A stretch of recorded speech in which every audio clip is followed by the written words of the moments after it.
racing is still focusing on things like it was the 1980s or early 90s, just showing the car and the race.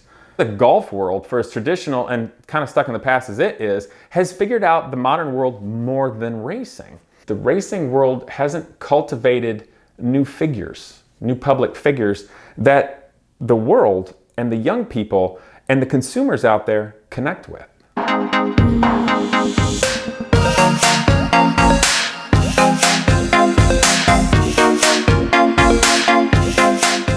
KW makes the perfect suspension for every demand. Find them in the description below. Well, what's up, people? Well, today I wanted to talk about the future of motorsports, which frankly is my favorite thing to be part of and do.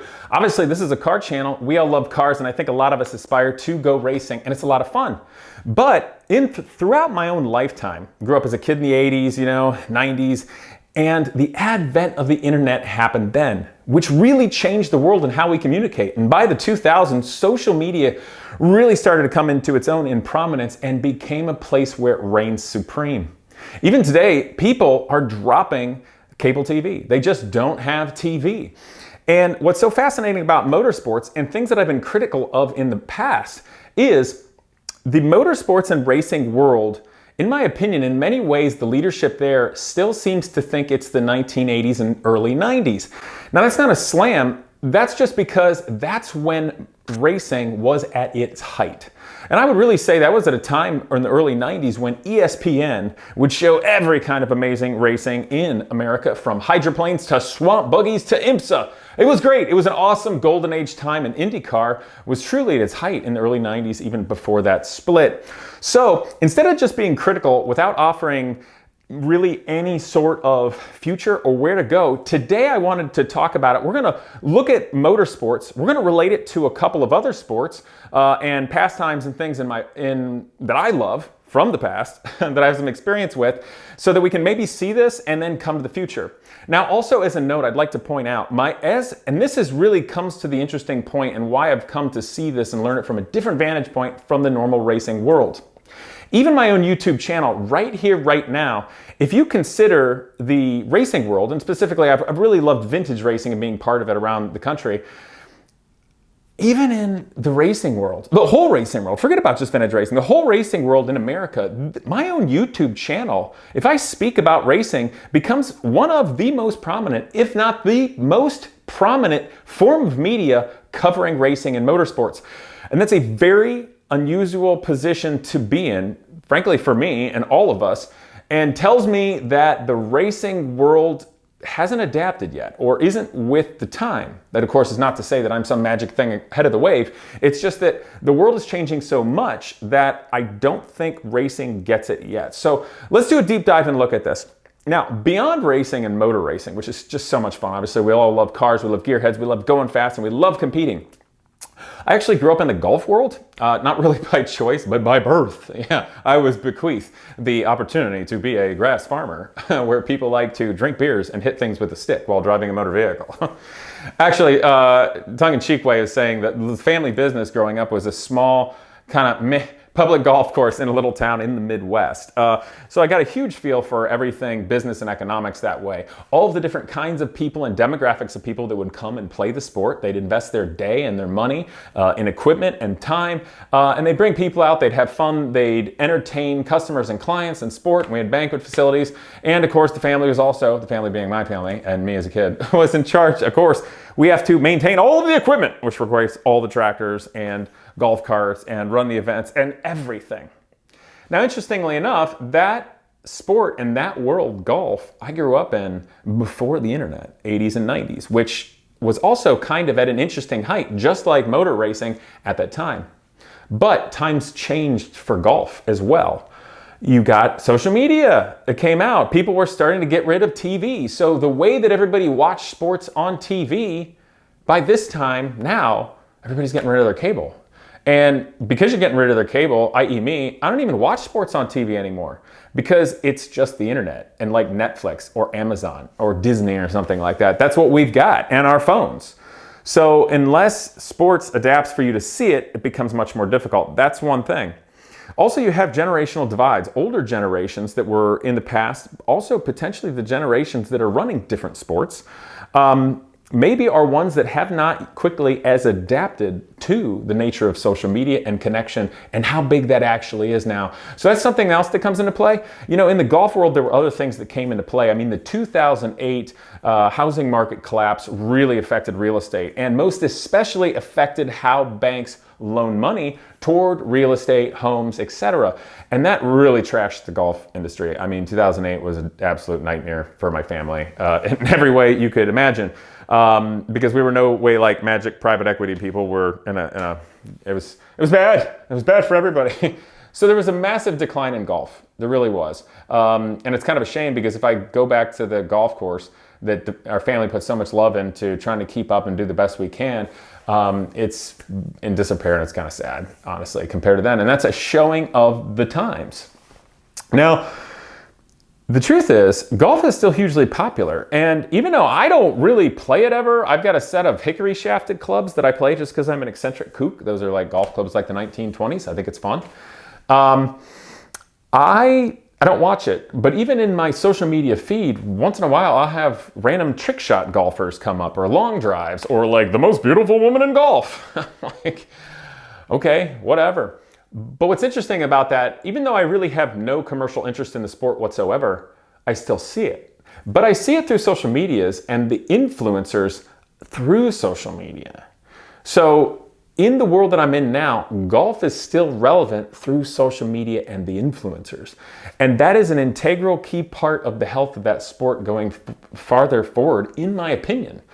Because in golf, you have a huge range of people that can play it.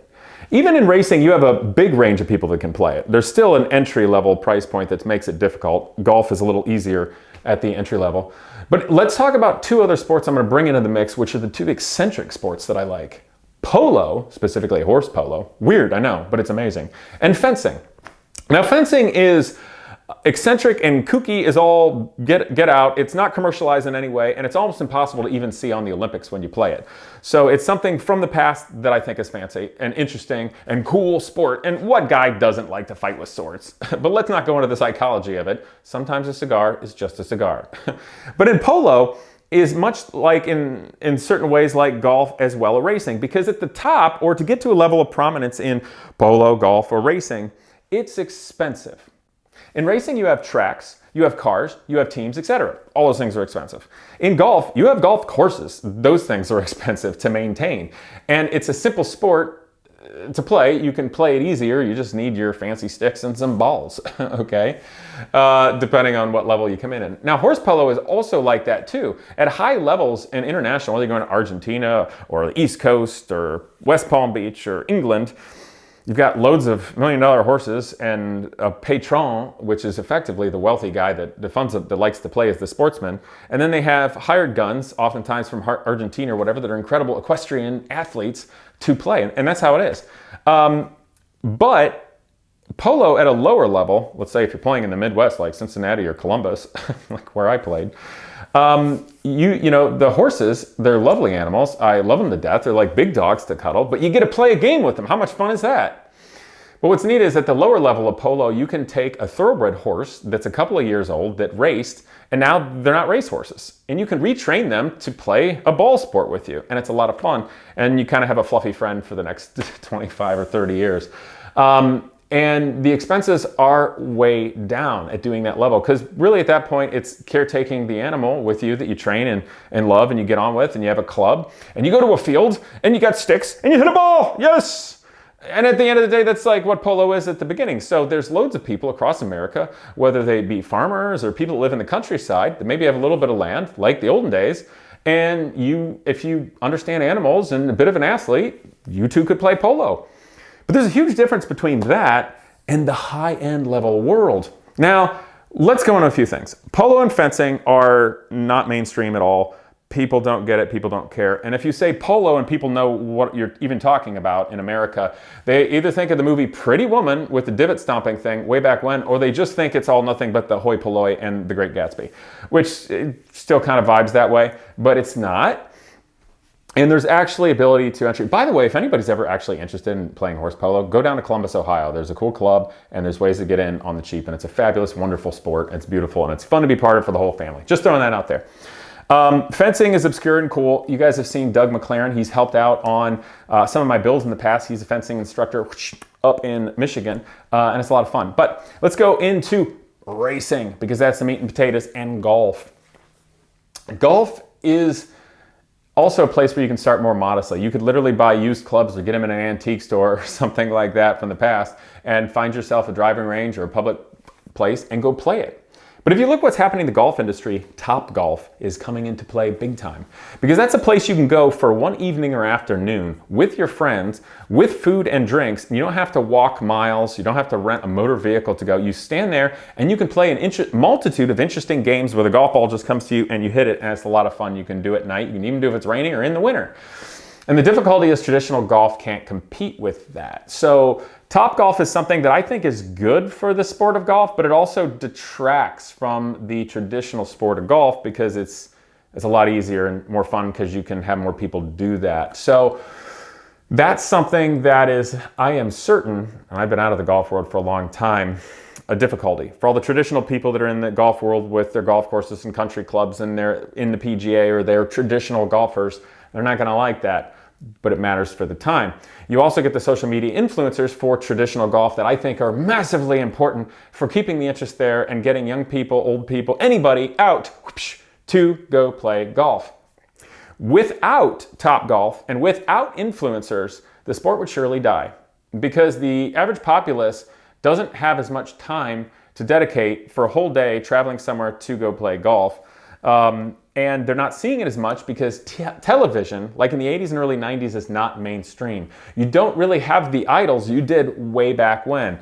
You know, big deal, I can go buy a green sports jacket. You know, it's just not the same in that regard. So I think it's important for golf to really adopt those social media influencers and understand the times right now and how we as a world and the community connect to make that go. So let's deep dive into racing right now and figure it out. So obviously I adore racing. I grew up with it. I love it. Dreaming of racing in big races, building cars with my dad, doing it on this channel, spending years of my life volunteering time to help use cars and racing to kickstart engineers' careers. And it's been awesome. And I've tried to put my money where my mouth is to get a lot of people into racing and make it better. Restored a lot of cars. You can still see cars I restore out there racing with people and bringing the sport. And I've been very critical about racing, both on a professional level out there as well as vintage racing, because the world hasn't figured it out yet. It's funny because I swear the golf world, for as traditional and kind of stuck in the past as it is, has figured out the modern world more than racing. And the best way that I can boil it down is that the people in racing have enjoyed, and this is not a dig, this is just matter of fact, the people in the professional high-level world of racing have enjoyed a position of power and notoriety that has been very comfortable to them. And even with the fast change of the times, they still had a level of power and exposure that they didn't really have to adapt as quickly. So I think the entire professional motorsports world, whatever it is, in a commercialized way, across the board, is still stuck with the past, but they're in the modern times and they're reaching and they don't quite get it, and they're afraid, frankly, I think in many ways, of the influences out there. Now, there's a lot of little things that come into play about modern times that make it difficult for racing, but the truth be told, I am very well connected to all the younger people out there, I'm going to say in their teens and in their 20s especially, that are playing with cars. They're building muscle cars, they're doing Japanese tuner cars, they're doing import cars of European cars, etc. They're autocrossing, they're going on rallies, they're arranging events. They're doing everything that has always happened in America with cars in a big way. But why aren't they racing? Because I still know all these young people that travel all around the country for days on end to go do car things, but they're not racing. There's a couple of points here. One, it's still possible to go racing on a more economical way, shall we say. You know, my first vintage race was with the SVRA 2 weeks after I graduated college. I drove my 1957 Devon on the street to Mid-Ohio, camped out, had my toolbox, raced it, tinkered on it, drove it home. Kind of like the olden days, but that wasn't that long ago. And you can still do that sort of thing today. It's still possible to do that with different vintage racing organizations or even the SCCA or NASA or whatever you like. But I think the problem is the racing world hasn't cultivated new figures, new public figures that the world and the young people and the consumers out there connect with. TV's dead. Let's face facts. It is dead. So unless you're a super high level professional sports organization, doesn't matter what that is, football, baseball, basketball, motor racing, whatever, and people tune into, I don't know, I don't even know what's out there nowadays because I don't have TV. Unless they tune in and have it just for sports, they're not really going to see it unless they can stream it online. And the other problem for racing is in the 1980s, TV was much different. Sporting events were much different across the board.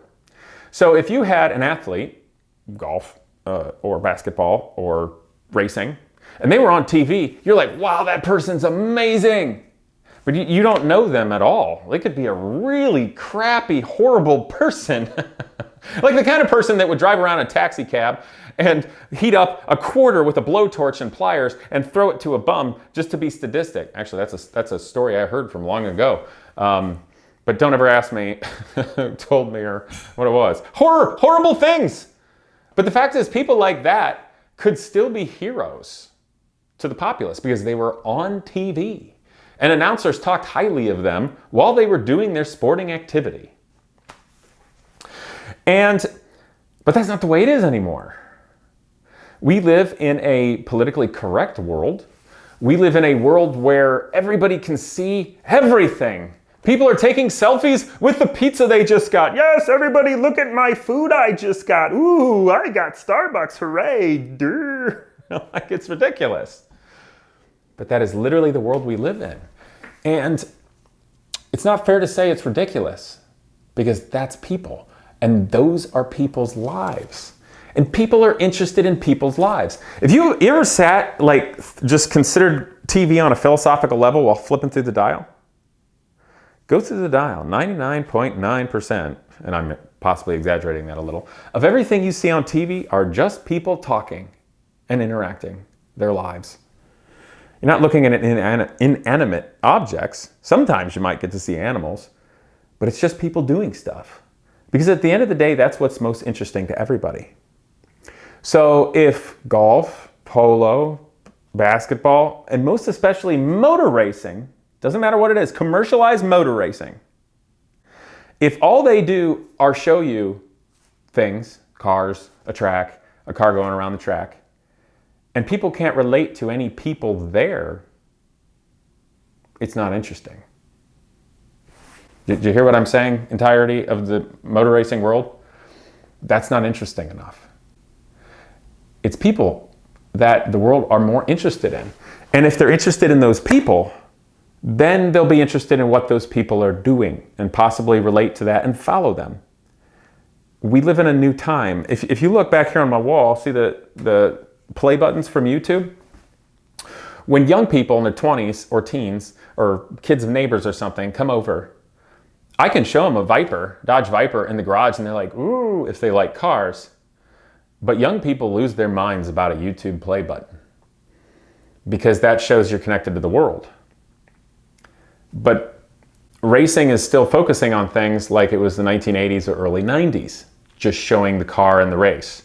And thinking because you can show that you're kind of the only game in town showing it, and by nature, everybody's just going to think you're awesome and heroes. But that time literally doesn't exist anymore. It's the time of social media. Even my YouTube channel, just Casey Putsch, not even being on VinWiki or doing any big collaborations, is generally speaking bigger than the media organizations that will do articles and share things that I'm doing or with Genius Garage or Racing. When I look up the actual numbers of people just watching this channel, yeah, I get more views than the Indy 500. And that's just me talking and looking at my stuff, not a giant race with loads of teams and teeny little sponsors you can barely see. Think about that. The numbers are huge. The world has changed. So, I just think everybody needs to give consideration to that. So if you're in racing and you want there to be a healthy future, Regardless of how high-end your sport is and how lofty the aspirations are, let's say you're IndyCar or NASCAR or vintage racing. Vintage racing with many cars worth $1 million to $10 million, whether that's a Porsche 917 or a Ferrari 512S or something like that most people will never be able to afford. And that's okay, because there's always going to be things like that in the world. But the cool thing about vintage racing is everybody can do it. So if you're interested in a Bug-Eye Sprite or a Formula Ford, or maybe you want something a little more modern and you're a young person and you like JDM stuff and you think a Toyota MR2 would be super cool to race. Well, I agree with you. And the beauty about racing, whether you're NASA, SCCA, or a vintage organization, there are awesome grassroots level cars that you can prepare yourself at a budget that works for most people that can tinker with cars, and you can go race. And one of the things that's so cool about going motor racing, especially if you get a little bit more mixed group, like you might see with NASA, and especially with vintage racing. I want to talk positively about vintage racing because I love it. If you look around the room, maybe not there, but over here, there's lots of pictures of vintage racing. You get to adventure and live adventures beyond the years of your life. And for me, that was something that was so cool. And then when I first started racing, I had a 1950s sports racer. I got to adventure like it's the 50s, race against Lotus 11 Le Mans and Aston Martin factory cars and 1950s Ferraris and Listers, kooky things from the past. And it was so cool, and I loved that. And every time I had a different race car from a different decade, not only was it great racing, working on the car, setting it up, and actual real race driving, but I got an added nugget of awesomeness, and that was getting to live beyond my years and adventure through history. You know, I've said this to people, you can consider it to music. You could be the kind of person in high school that only listens to top 10 or top 40 hits. What's new is right now, and it's a very small segment of music. But there's hundreds or thousands of years of music history to listen to in the past. So to think that the past is uninteresting is truly silly and short-sighted. But the other thing that's frankly silly and short-sighted is to not understand the current times that we live in and connecting with a broad audience of people. So in the past, when I've been very critical about the racing world, as silly as it seems, it comes from a place of love. Because I want the sport to continue. I don't want to be the last one. I mean, when I'm 60 years old, if everybody from the generations are gone and nobody cares about racing, yeah, sure, I can probably get a Porsche 917 for really cheap, and that would be kind of cool. But what fun is that if you don't have anybody to race it with? It's kind of like the joke is, guy thinks he goes to heaven, and he gets to the so-called pearly gates, and he can go, here's your racetrack, isn't it beautiful? And the guy's like, wow, yeah. And the person at the gate says, you can have your choice of any car you've ever wanted. And he's like, I want a 1958 Ferrari pontoon fendered Testarossa. And they're like, poof, here it is. Wow. And he's like, wow.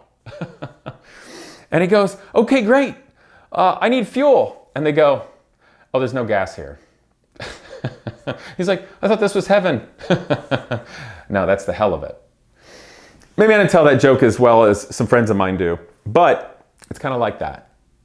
So I'd like to see these things continue, but you've got to challenge the status quo. Whether you got to hit somebody over the head with a hammer or sweet talk them or show them, the future must come. And it's going to come regardless of whether we all like it or not. So that's what I'm getting on with regard to sports. Whether that's the golf world, taking something that worked a little bit better in past decades in terms of the economics and people, but finding the social media influencers and working with social media to keep it relevant to people so they come back. And even being okay with things like Topgolf to get them into it. You know, polo, pretty darn obscure. It's going to be really wealthy people with a bunch of horses in a few places in the world and probably farmers that are sporting for a long time until it has commercial appeal. But frankly, with social media, that has its own opportunity to become a big deal. You never know. Fencing, also really obscure. I don't know if that's going to become a big deal unless it's with like LARPers or cosplayers or something, but that's cool too. So who knows? Maybe that sport will resurgence. And motor racing, I think it's got great potential. You can see it obviously with the numbers of just YouTube in the automotive world. You know, some of the YouTubers that I know, that I'm friends with, their channels are bigger than mine at this time, that I'm aspiring to be as big, hopefully one day, and connect with the community. They are bigger than all of NASCAR and IndyCar combined on NBC, you know, like everything, like just demolishing it. And I don't even think the racing world knows that. They don't get it at all. So I hope the racing world kind of figures out that it's not the 1980s and not the early 90s. ESPN doesn't do it like the olden days. The internet is here and people watch influencers. So you got to connect with people. People are interested in people. They like cars, but they're interested in people. So we all have to look at it a little bit differently if we want there to be a healthy future for motorsports. Now, my last note, and this is very important, so for all of you out there who ever seen a negative and critical video that I've done and shared it to stir up the pot, you also have to share this video, because also going to put my money where my mouth is right now. So for anybody in the motorsports world, any leader high up, I don't care if it's a tech advisor or a manager or a series or a shop person, reach out to me. And if you've got an interesting story or you'd like an interview, I would like to give you a voice on this channel to talk about what you see happening with motorsports, maybe what you've done to make it better, or even just rant a little. And perhaps we'll all come to a better place together. But you know, if I'm going to be in this position to be able to connect with a lot of people in the motorsports world, hey, we should get talking. Maybe we can make the future a better place. Anyway, guys, I hope you like this. This is obviously a cerebral kind of talk. We'll get back in the shop for the next video and have a lot of fun with cars, builds coming up, racing adventures, and Casey's 80s Garage is back. Yes. Click that bell down there so I can bring you cool content. Please subscribe, and I look forward to see you next time. Well, a huge thank you to Crushproof Tubing Company. Since 1949 in Macomb, Ohio, they've been manufacturing custom rubber and plastic tubes for every industry imaginable. No tooling or mold costs, fast and free custom samples, and American-made quality is what sets them apart. But for me, I'm most excited about their exhaust evacuation kit. Different modular pieces and their convoluted custom hoses make it so that I can adapt any car, truck, or motorcycle with an internal combustion engine to get those exhaust gases out of my shop so I can keep working in safety and comfort. But beyond just that, they build a variety of hoses for a custom OEM world. You'll see stretchable drain tubing and bellows, as well as agriculture, medical, and military. So again, guys, Crushproof Tubing Company, crushproof.com, and go down in the description below to see where to get your free samples for industry or your exhaust tubing.